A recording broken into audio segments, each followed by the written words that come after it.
sanarken bir bakıyaya.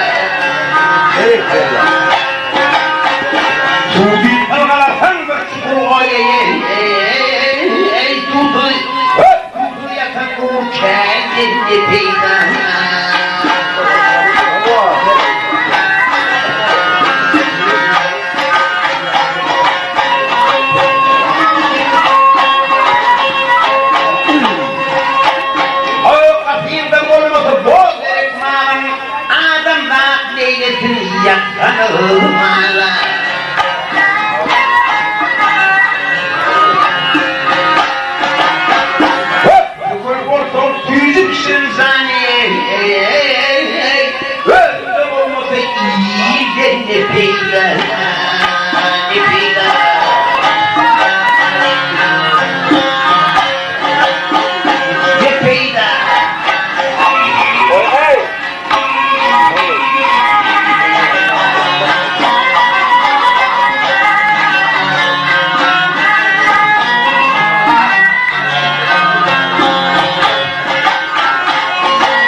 Doğru yoldur ne peyda, ne peyda.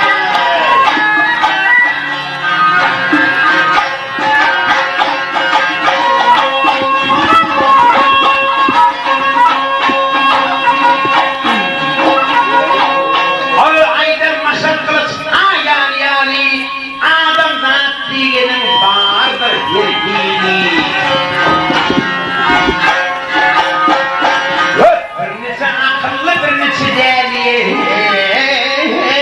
Hatara geçmeyecek tandır bir peyda, bir peyda.